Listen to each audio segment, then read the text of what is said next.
Hi friends, ഇന്ന് നമുക്ക് ചോറിൻ്റെ കൂടെ സൈഡായിട്ട് കഴിക്കാൻ പറ്റിയിട്ടുള്ള നല്ലൊരു വഴുതനങ്ങ തോരൻ്റെ റെസിപ്പി ആയിട്ടാണ് ഞാനിന്ന് വന്നിട്ടുള്ളത്. അപ്പോൾ ഇതിനായിട്ട് നമുക്ക് 2 മീഡിയം സൈസ് വഴുതനങ്ങ വേണം, ബ്രിഞ്ചാൾ. അപ്പോൾ വലുത് എടുക്കുന്നുണ്ടെങ്കിൽ ഒന്ന് മതിയാകും. ഞാനിപ്പോൾ ഈ ഒരു ചെറിയ വലുപ്പത്തിലുള്ള 2 മീഡിയം സൈസ് വഴുതനങ്ങ എടുത്തിട്ടുണ്ട്. ഇനി അത് ഇതുപോലെ ഒന്ന് കട്ട് ചെയ്തിട്ട് എടുക്കാം കേട്ടോ. ഏറ്റവും സിമ്പിളായിട്ടും ഈസി ആയിട്ടും എന്നാൽ നല്ല ടേസ്റ്റോടു കൂടിയും ഉണ്ടാക്കാൻ പറ്റിയിട്ടുള്ള റെസിപ്പിയാണ് ഈ ഒരു വഴുതനങ്ങ തോരൻ.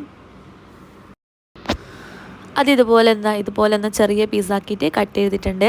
കട്ട് ചെയ്ത ഉടനെ തന്നെ നമ്മളൊരു ബൗളിൽ കുറച്ച് വെള്ളം എടുത്തിട്ട് അതിൽ ഇട്ട് കൊടുക്കണം കേട്ടോ. അതില്ലെങ്കിൽ അതിൻ്റെ കളറ് മാറിപ്പോകും. അപ്പം എല്ലാം കട്ട് ചെയ്ത് വെച്ചിട്ട് ഇതുപോലെ വെള്ളത്തിലിട്ട് വെച്ചിട്ടുണ്ട്.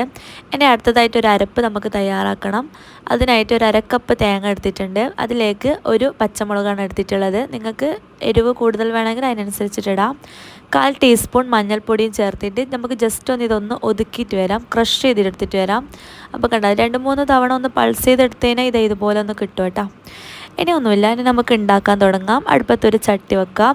ചട്ടി ചൂടാകുന്ന സമയത്ത് നമുക്കിതിലോട്ട് 1.5 ടേബിൾ സ്പൂൺ വെളിച്ചെണ്ണ ഒഴിക്കാം. വെളിച്ചെണ്ണ ഉണ്ടെങ്കിൽ അത് ഒഴിക്കാം കേട്ടോ. അതിനുശേഷം കടുക് ഇട്ട് കൊടുക്കാം കേട്ടോ. 1/4 ടീസ്പൂൺ കടുക് ഇട്ട് കൊടുക്കാം. പിന്നെ ഒരു വറ്റൽ മുളക് ഒന്ന് കീറിയിട്ട് ഇട്ട് കൊടുത്തിട്ടുണ്ട്. അതുപോലെ 2-3 തണ്ട് കറിവേപ്പിലയും കൂടി ഇട്ട് കൊടുത്തിട്ടുണ്ട്.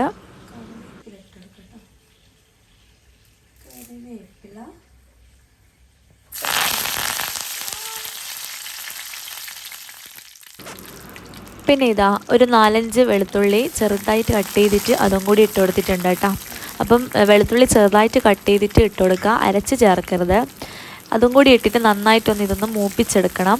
ഒരു 2 മിനിറ്റ് ഈ ഒരു എണ്ണയിൽ തന്നെ നന്നായിട്ടൊന്ന് മൂത്ത് വരണം കേട്ടോ. അത്രയും വേണ്ട. ഒരു 2 മിനിറ്റ് നമ്മൾ അങ്ങോട്ടും ഇങ്ങോട്ടും ഒന്ന് ഇളക്കി കഴിഞ്ഞാൽ നന്നായിട്ടൊന്ന് മൂത്ത് വരും, നല്ലൊരു സ്മെല്ലും വരും. അപ്പോൾ വെളുത്തുള്ളി നന്നായിട്ട് മൂത്ത് വന്നാൽ നമുക്കിതിലോട്ട് സവാള ചേർത്ത് കൊടുക്കാം. ഒരു ചെറിയ സവാള ചെറുതായിട്ട് കട്ട് ചെയ്തിട്ട് ചേർത്ത് കൊടുത്തിട്ടുണ്ട്. അപ്പോൾ വലുതെടുക്കുന്നുണ്ടെങ്കിൽ അതിൻ്റെ പകുതി മതിയാകും. എന്നിട്ട് ഇതുപോലെ നന്നായിട്ടൊന്ന് മിക്സാക്കി കൊടുക്കാം. അപ്പോൾ സവാള പെട്ടെന്നൊന്ന് വഴന്ന് കിട്ടാൻ വേണ്ടിയിട്ട് ആവശ്യത്തിനുള്ള ഉപ്പും കൂടി ചേർത്ത് കൊടുക്കാം. എന്നിട്ട് നന്നായിട്ടൊന്ന് 1-2 മിനിറ്റ് ഹൈ ടു മീഡിയം ഫ്ലെയിമിൽ വെച്ചിട്ട് നമുക്കിതൊന്ന് നന്നായിട്ടൊന്ന് മൂപ്പിച്ചെടുക്കണം. സവാളൻ്റെ ജസ്റ്റ് ആ ഒരു കളറ് മാറിയിട്ട് ജസ്റ്റ് ഒന്ന് മൂത്ത് വരണം. 1-2 മിനിറ്റ് അത്രേ വേണ്ടൂ. അതിനുശേഷം ലോ ഫ്ലെയിമിലാക്കുക. എന്നിട്ട് നമ്മൾ നേരത്തെ കട്ട് ചെയ്ത് വെച്ചിട്ടുള്ള വഴുതനങ്ങ നമുക്കിത് ഇതുപോലെ ഒന്ന് വാരിയിട്ടിട്ട് കൊടുക്കട്ടെ. വെള്ളത്തോടെ അങ്ങ് ഇട്ട് കൊടുക്കരുത്. എന്നിട്ട് വീണ്ടും നല്ല പോലെ ഒന്ന് മിക്സാക്കി കൊടുക്കാം. ആ സവാളയും വഴുതനങ്ങയൊക്കെ നന്നായിട്ട് മിക്സാകുന്ന രീതിയിൽ ഇളക്കി കൊടുക്കാം. അതിനുശേഷം നമുക്ക് അരപ്പ് ചേർത്ത് കൊടുക്കാം. നേരത്തെ നമ്മൾ ക്രഷ് ചെയ്ത് വെച്ചിട്ടുള്ള അരപ്പുണ്ടല്ലോ, അത് നമുക്ക് ഫുള്ളായിട്ട് തന്നെ ചേർത്ത് കൊടുത്തിട്ട് വീണ്ടും നല്ല രീതിയിൽ മിക്സാക്കി കൊടുക്കാം കേട്ടോ. വഴുതനങ്ങയും സവാളയൊക്കെ നല്ല രീതിയിൽ മിക്സാക്കി കൊടുക്കാം. അപ്പോൾ നമ്മളിപ്പോൾ ചട്ടി എടുത്തുകൊണ്ട് തന്നെ അധികം ഹൈ ഫ്ലെയിമിലിട്ട് കഴിഞ്ഞാൽ പെട്ടെന്ന് അടുക്ക് പിടിക്കും. അതുകൊണ്ട് മീഡിയം ടു ലോ ഫ്ലെയിമിൽ വെച്ചിട്ട് ചെയ്യാം കേട്ടോ. അങ്ങനെ അരപ്പ് നന്നായിട്ടൊന്ന് മിക്സാക്കിയതിന് ശേഷം നമുക്കിതിലോട്ട് 1/4 ടീസ്പൂൺ ചെറിയ ജീരകം പൊടിച്ചത് ചേർത്ത് കൊടുക്കാം. അപ്പോൾ അതും കൂടി ചേർത്തിട്ട് വീണ്ടും മിക്സാക്കി കൊടുക്കാം കേട്ടോ. നിങ്ങളിങ്ങനെ പൊടിച്ചിട്ട് ചേർക്കുന്നില്ലെങ്കിൽ കടുക് പൊട്ടിക്കുന്ന സമയത്ത് നമ്മൾ മുഴുവനായിട്ടുള്ള ചെറിയ ജീരകം ഒരു 1/4 ടീസ്പൂൺ ഇട്ട് കൊടുത്താലും മതിയാകും. ഇനി വീണ്ടും മീഡിയം ടു ലോ ഫ്ലെയിമിൽ വെച്ചിട്ട് നമുക്കിതൊന്ന് മിക്സാക്കി കൊടുക്കാം.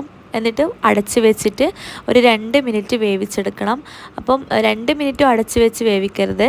1 മിനിറ്റ് കഴിഞ്ഞാൽ ജസ്റ്റ് ഒന്ന് തുറന്ന് നോക്കുക. എന്നിട്ട് വീണ്ടും ഇളക്കി കൊടുക്കുക. എന്നിട്ട് വീണ്ടും ഒന്ന് പൊത്തി വെച്ചിട്ട് വീണ്ടും 1 മിനിറ്റ് നമുക്കൊന്ന് വേവിച്ചെടുക്കാം കേട്ടോ. നമ്മൾ വഴുതനങ്ങ ആയതുകൊണ്ട് തന്നെ പെട്ടെന്ന് വെന്ത് കിട്ടും. ഒരുപാട് സമയമൊന്നും വേണ്ട. ഒരു 1, 2, 3 മിനിറ്റ് മാത്രം മതിയാകും ഇതൊന്ന് വെന്ത് കിട്ടാൻ. അപ്പോൾ ഇത് ഏകദേശം നന്നായിട്ട് വെന്തിട്ടുണ്ട്. അപ്പോൾ ഇപ്പോൾ ഉപ്പ് നോക്കിയാലോ ഉപ്പ് കുറച്ച് കുറവാണ്. അതുകൊണ്ട് ഞാൻ ആവശ്യത്തിനുള്ള ഉപ്പ് ചേർത്ത് കൊടുത്തിട്ടുണ്ട്. എന്നിട്ട് വീണ്ടും നന്നായിട്ടൊന്ന് മിക്സാക്കിയിട്ട് നമുക്കിത് വാങ്ങി വെക്കാം. അപ്പോൾ വളരെ എളുപ്പത്തിലും ഈസി ആയിട്ടും ഇത് ഉണ്ടാക്കിയെടുക്കാം കേട്ടോ. നല്ല ചൂട് ചോറിൻ്റെ കൂടെ ഇത് കഴിക്കാൻ പറ്റിയ അടിപൊളിയല്ലേ. അപ്പം വളരെ ഈസി ആയിട്ടുള്ള റെസിപ്പിയാണ്. എല്ലാവരും ട്രൈ ചെയ്യുക. ഇഷ്ടമായിട്ടുണ്ടെങ്കിൽ സബ്സ്ക്രൈബ് ചെയ്യുക. താങ്ക്